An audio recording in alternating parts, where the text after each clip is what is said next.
참미 예수님, 안녕하세요. 네, 오늘 드디어 사도행전의 마지막 끝부분에 읽게 됩니다. 이렇게 함께 영상을 통해서 만나게 된 게 이제 일주일이에요. 앞으로도 계속해서 함께 이 시간 해나갈 수 있습니다. 그러면 오늘 바로 성경 맞들이기 사도행전 27장 1절에서 8장 30절까지 말씀 함께 읽겠습니다. 시작하면서 성경 읽기 전 기도 함께 바칩시다.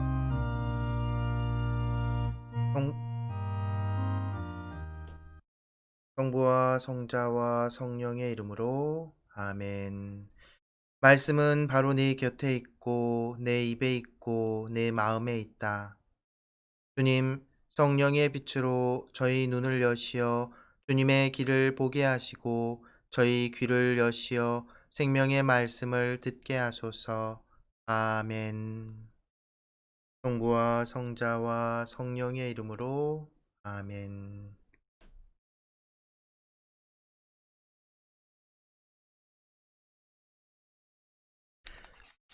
로마로 출발하다. 우리가 배를 타고 이탈리아에 가기로 결정되자 그들은 바오로와 다른 수인 몇을 황제 부대의 율리우스라는 백인대장에게 넘겼다. 그리하여 우리는 아시아의 여러 항구로 가는 아드라미티움 배를 타고 떠났다. 테살로니카 출신인 마케도니아 사람 아리스타르코스도 우리와 함께 있었다. 우리는 다음 날 시돈에 닿았다. 율리우스는 바오로에게 인정을 베풀어 바오로가 친구들을 방문하여 그들에게 보살핌을 받도록 허락하였다. 그곳을 떠난 우리는 역풍이 불었기 때문에 바람이 가려진 쪽으로 키프로스 섬을 돌아 킬리키아와 팜필리아 앞바다를 가로질러 리키아의 미라에 이르렀다. 거기에서 백인 대장은 이탈리아로 가는 알렉산드리아 배를 만나 우리를 그 배에 태웠다. 우리는 여러 날 동안 느리게 항해하여 간신히 크니도스 앞까지 다다랐다. 그러나 맞바람 때문에 더 다가가지 못하고 바람이 가려진 살모네 쪽을 향하여 크레타 섬으로 갔다. 우리는 간신히 살모네를 지나 라세아시에서 가까운 좋은 항구들이라는 곳에 닿았다. 많은 시일이 흘러 단식일도 이미 지났다. 그래서 항해하기가 위험해지자 바오로는 경고하면서 사람들에게 말하였다. 여러분, 내가 보기에 이대로 항해하면 짐과 배뿐만 아니라 우리의 목숨까지도 위험하고 큰 손실을 입을 것입니다. 그러나 백인 대장은 바오로가 한 말보다 항해사와 선주를 더 믿었다.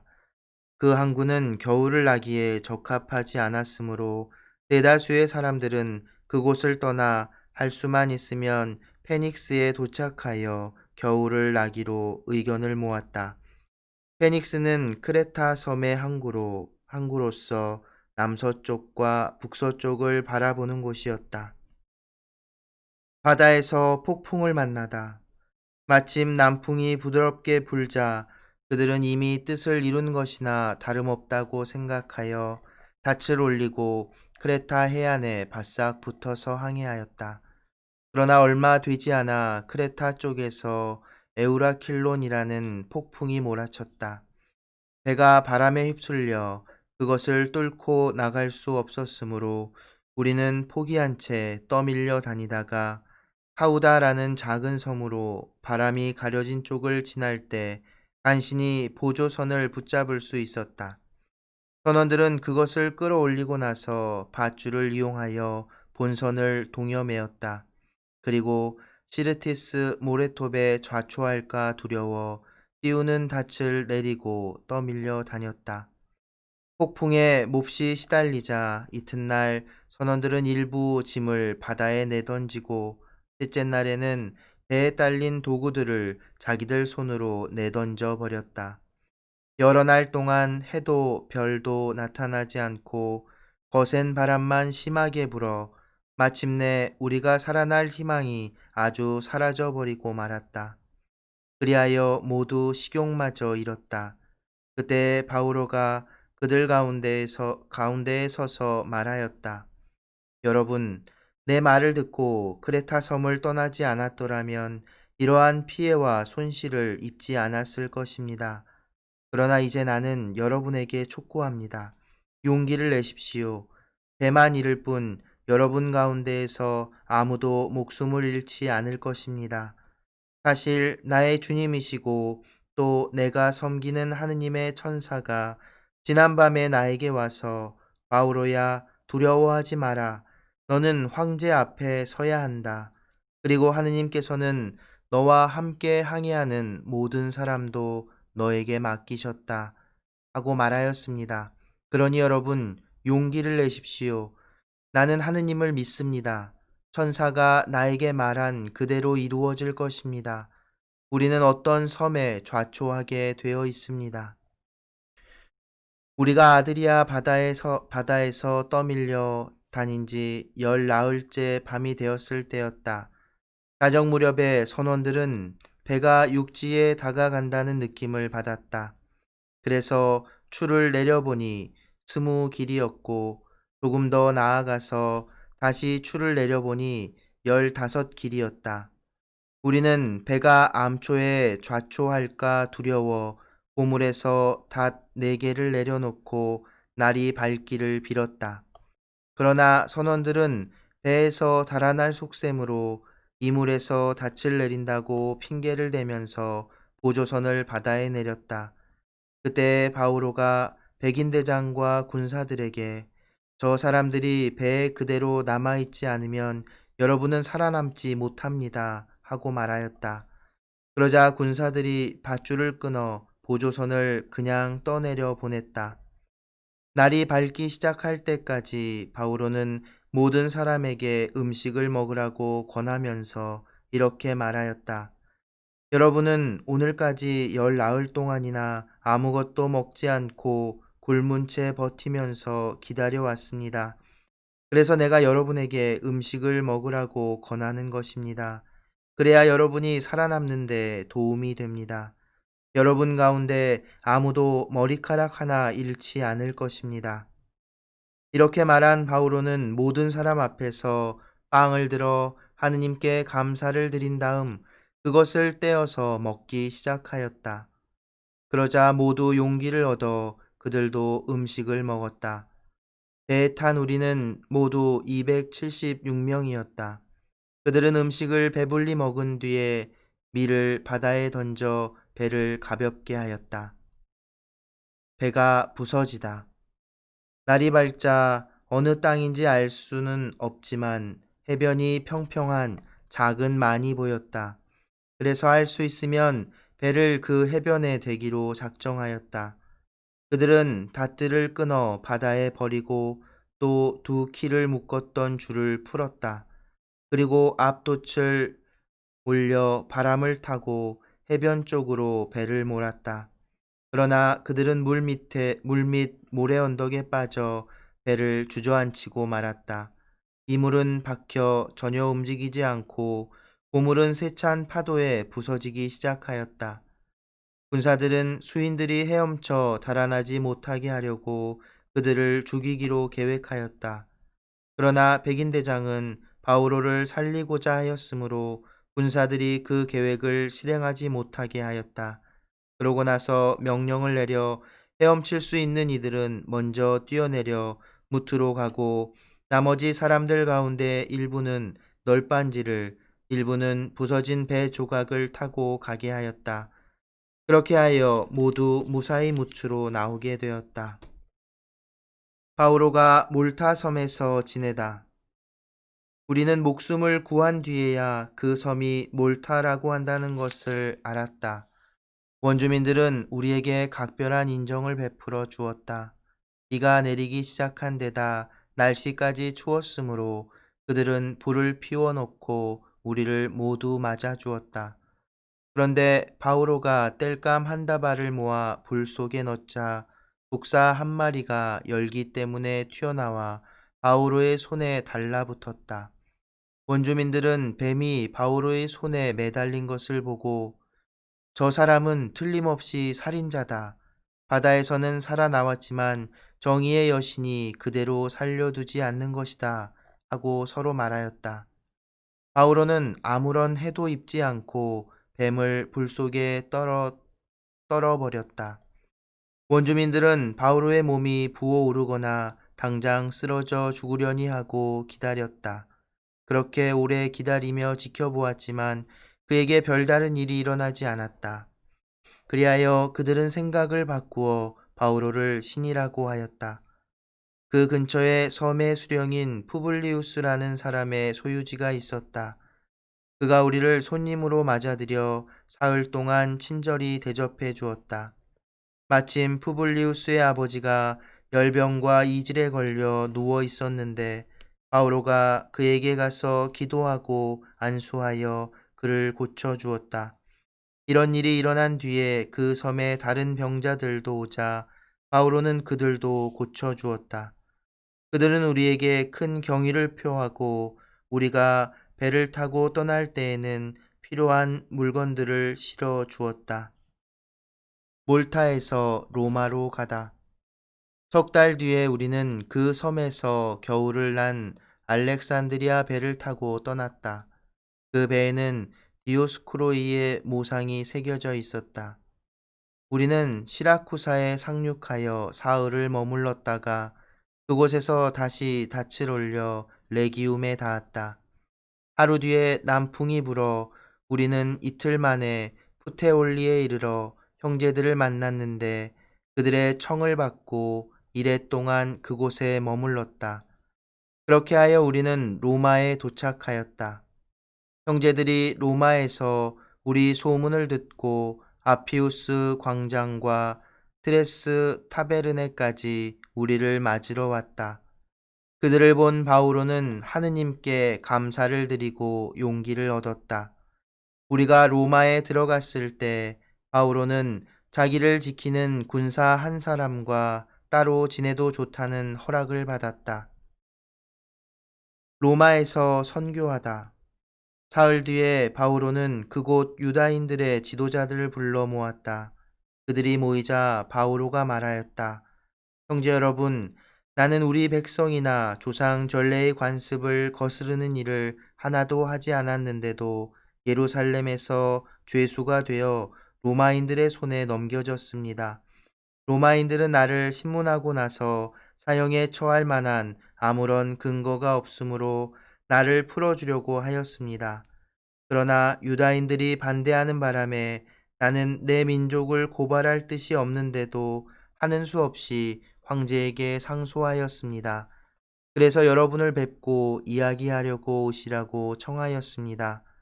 나는 이스라엘의 희망 때문에 이렇게 사슬에 묶여 있습니다.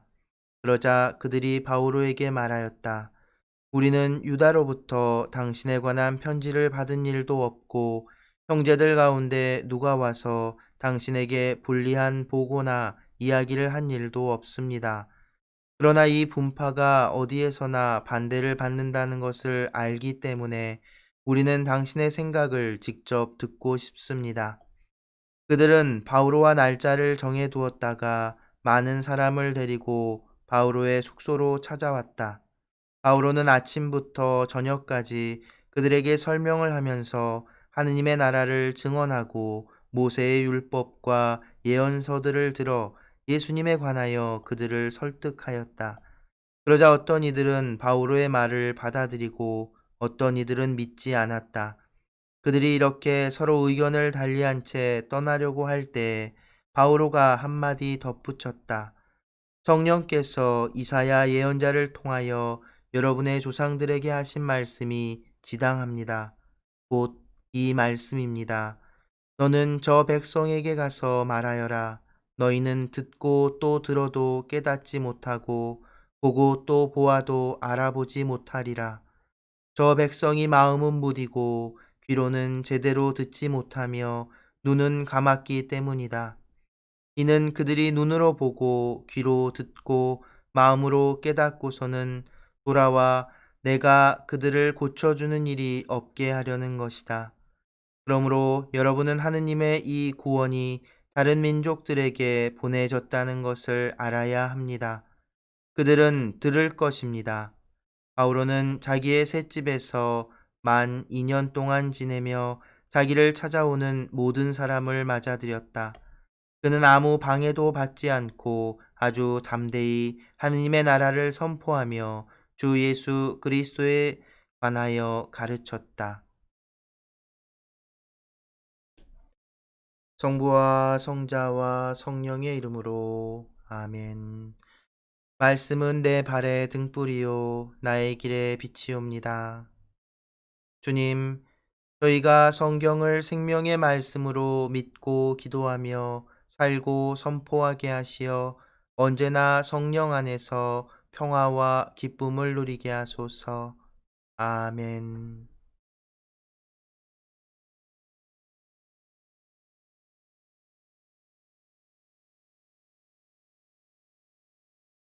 네, 이제 드디어 사도행전을 끝까지 다 읽었습니다. 물론 이렇게 방송으로는 중간서부터 15장부터 읽었지만 앞에 다 읽었으리라 생각이 들고요. 어, 오늘 사도행전의 그 마지막 부분에선 이제 드디어 바오로 사도가 로마로 가게 되는 이야기까지가 사도행전의 그 이야기 전해집니다. 어, 로마로 가는 길이 결코 쉽지는 않았습니다. 정말 생명의 위협을 느낄 정도의 여정이었어요. 그리고 지금이야 쉽게 갈 수 있다지만 당시에 그 항해 기술이나 배들 이용했을 때 생각해 보면 정말 위험한 길이었습니다. 그래서 오늘은 특별한 뭐 이야기를 전에 오늘 이야기에 나온 바오로 여정이 얼마나 어느 정도였는지 한번 같이 봤으면 좋겠어요. 화면에 제가 지도를 띄워 드릴게요.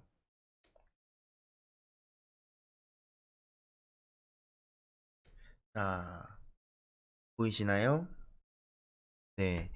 지도를 이렇게 보면 바오로가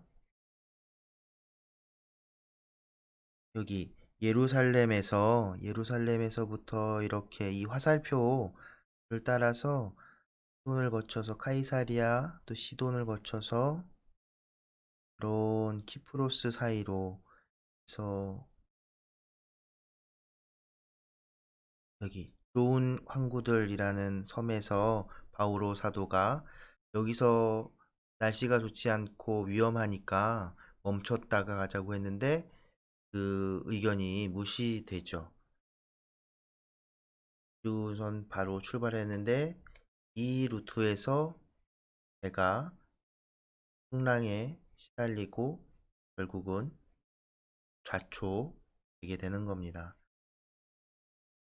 그러면 여기 키우다 섬으로 해서 이렇게 쭉 와서 결국엔 그래도 몰타 섬이라는 곳, 목적지인 로마, 여기 이태리 지도 보이시죠? 목적지인 로마에 그래도 갈 수 있는 이 몰타 섬이라는 곳에 당도하게 되고 여기서 다른 배를 타고 이렇게 해서 로마로 가게 되는 겁니다. 지도만 봐도 이게 정말 순탄하지 않은 길인 걸 아시겠죠? 지금으로 쳐도 굉장히 먼 길이었고 그런 구간을 배를 타고 이동합니다. 그런데 중간에 그 위협을 느꼈죠. 바울 사도가 죄인임에도 불구하고 그런 의견도 내고 할 수 있었던 것도 신기한데, 근데 바울 사도는 어떻게 그런 뭐랄까요, 항해 정보랄까요, 이런 것들을 알 수 있었을까 생각해 보면 바울 사도는 3번에 걸쳐서 선교 여행을 했다고 했잖아요. 지금 방금 보여드렸던 그 루트 그마만큼의 거리들을 이동하면서 바울은 그 경험이 있었던 겁니다. 그래서 얘기할 수 있었지만 또 무시당했고, 그보다 더 중요한 것은 그 어려운 가운데 생명의 위협을 얻는 가운데서도 바오로는 믿음이 확실했어요. 성령을 통해서 천사가 전해줬다고 하는 그 말, 가 무사히 살아남고 너는 반드시 로마로 갈 것이다라는 그 말씀을 굳게 믿었기 때문에, 그리고 또 자기만 믿은 게 아니라 그 상황에서도 배에 탄 사람들을 격려하고 설득하고 해서 결국은 모두가 다 살아남게 된다는 거죠. 우리도 분명 어려운 일을 겪게 될 겁니다. 그런데 그 어려움 속에서도 우리가 잊지 말아야 할 건, 우리 역시도 하나님께서 분명 지켜주시고 도와주실 것이라는 사실입니다. 네, 그리고 이왕 지도 이렇게 본 김에 바오로 사도가 세 번에 걸쳐 선교 여행을 했다고 말씀드렸는데, 그 세 번의 선교 여행에 관한 지도도 한번 같이 볼게요. 보시면 이게 첫 번째 바오로 사도의 첫 번째 선교 여행입니다. 안티오키아에서 시작해서 살라미스, 파포스를 거쳐서 이렇게 데르베까지 거쳐서 다시 역행으로 자기가 들렸던 공동체들을 이렇게 들러서 보고 이렇게 다시 안티오키아로 돌아오는 게 첫 번째 여정입니다. 여기가 예루살렘이고요. 그래서 이 거리도 만만치 않지요. 그런데 이걸로 끝나는 게 아니라 바오로 사도는 이렇게 세 번에 걸쳐서 선교 여행을 합니다.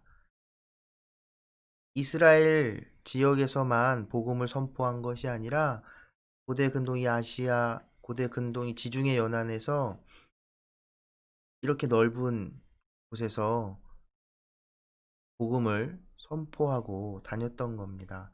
터키 지역, 그리스 지역 다 돌아가면서요. 두 번째 선교여행 보면 바오로의 두 번째 선교여행 보라색으로 표시되어 있죠. 역시 안티오키아에서 출발해서 자신이 갔었던 그 선교했던 공동체를 찾아가는 겁니다.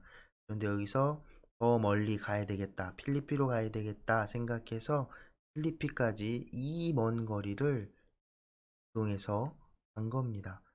필리피에서도 멈추지 않고 그리스 중심지라고 할 수 있는 델피 성소까지 갔다가 이렇게 다시 이렇게 휘 돌아서 이번에는 예루살렘에 가게 되는 거예요. 예루살렘 공동체에서 또 멈춘 것이 아니라 세 번째로 또 예루살렘을 출발해서 손을 거쳐서 다시 자기가 들렸던 곳들을 다시 공동체들을 이렇게 찾아가면서 돌아보는 겁니다. 이렇게 그리스 지역을 쭉 돌고 필리피 공동체도 들렸다가 자기가 방문했던 공동체들을 다시 돌아보는 거예요. 이렇게. 여기서 안티오키아에 갔다가 다시 돌아오는 거죠.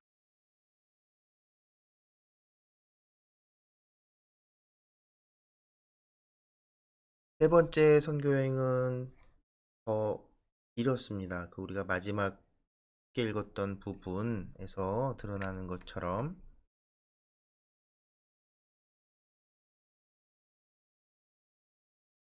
바울의 세 번에 걸친 선교여행을 보시면 엄청난 거리를 돌아다니죠. 그렇게 할 수 있었던 이유는 바오로 사도가 정말 하나님께 대한, 성령께서 함께 하시는 그 이끄심에 대한 굳은 믿음이 있었던 겁니다. 그리고 베드로 사도와 그 제자들이, 12 사도들이 이스라엘 지역에서, 그곳에서 유다인들을 주 대상으로 선교를 할 때 바오로 사도는 이미 세계로 유다인들뿐만 아니라 이방인이라고 불렸던 다른 민족 사람들에게까지도 이 예수님의 말씀이, 예수 그리스도의 복음이 전해져야 한다고 믿었던 겁니다. 그리고 실제로 그렇게 했지요. 그래서 바오로 사도는 특히나 자신이 복음을 선포해야 되는 대상에 맞춰서 이야기들을 해줍니다. 기억해 보시면 사도행전에서도 그리스에 갔을 때 당신 알지 못하는 신에게라고 바쳐진 제단을 보고 그리스 사람들 눈높이에 맞춰서 그리스 사람들의 문화와 풍토 이것들 분명히 또 바오로 사도는 알고 있었고요. 바오로 사도가 저번에 말씀드린 것 같은데 어, 학문적으로 또 문화적으로 그리스에서 그리스식 교육을 받은 유다인이었습니다. 바오로라는 이름도 개명을 했다고 보기보다는 바오로는 두 개의 이름을 썼던 거예요. 유대식 이름인 사울, 그리고 바오로라는 이름은 그리스식, 헬라식 이름이었다고 보는 게 더 맞습니다. 그래서 어쨌든 바오로 사도는 그리스인들에게 그들의 문화와 풍토에 맞춰서 유다인들에게는 율법과 유다인들의 그 문화에 맞춰서 예수 그리스도의 복음을 전할 수 있었던 거죠. 그리고 또 한 가지 재밌는 건 이 유다인들은 그리스도교를 이때까지 자신들의 어떤 한 분파, 유다교의 한 분파로 여겼다는 것도 재미있습니다. 그런데 이단시했고 불편해 했었지요. 오늘 마지막 부분에서도 로마에 가서도 일부러 유다인 종교 지도자들을 부르죠. 그리고 그들에게 이렇게 얘기하는 것을 듣게 됩니다.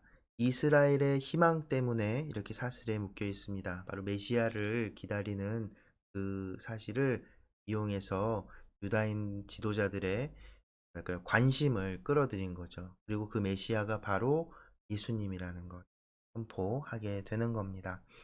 바오로 사도는 로마에 가면 바오로 대성당 그 앞에 바오로 사도의 상인데요. 이 상을 보면 칼을 들고 있죠. 그래서 이 성상들이나 성화에서 성인들의 상징물들이 그 성인이 어떻게 죽었는지 어떤 일들을 했는지를 드러내 준다고 합니다. 그래서 바울 사도는 칼과 왼손에 성경 들고 있는데 이 칼은 바울 사도가 참수형에 당해 목이 잘려서 죽는 겁니다. 그래서 그걸 상징한 죽음을 바울가 어떻게 죽었는지를 드러내기도 하고 동시에 이 칼이라고 하는 상징이 가지고 있는 어떤 단호함, 열정 이런 것들을 표현하는 것이기도 합니다. 담대하게 그 어떤 위협과 고난에도 굴하지 않고 성령의 이끄심대로 복음을 선포했던 바오로 사도의 상징은 칼. 참고로 베드로 사도는 열쇠죠. 그건 하느님 나라의 열쇠라고도 불리우고 열쇠 가지고 있는 상징 순종과 그 섬김 그런 의미도 담고 있다고 합니다. 그래도 어쨌든 이 바오로 사도는 사도행전을 통해서 우리는 바오로 사도의 그런 열정적인 선교 모습을 볼 수 있었고 그리고 전반부에는 초대 교회가 어떤 모습으로 성령을 합니다. 성령을 받아들이고 교회가 시작되었는지 그래서 베드로를 중심으로 한 12사도와 새롭게 하느님을 만나 부활하신 예수님을 만나서 회심하게 된 바오로 그 기둥을 통해서 교회는 지금 우리가 함께하고 있는 이 모습까지 이어져 왔다고 말할 수 있습니다. 네, 오늘은 이 정도로 하고요. 오늘은 좀 이야기가 길어졌네요. 지도 보고 뭐 얘기하면서 사도행전 이렇게 마무리하고 내일 주일부터 새롭게 로마서 함께 읽어 나가겠습니다. 여러분 오늘도 좋은 하루 보내세요.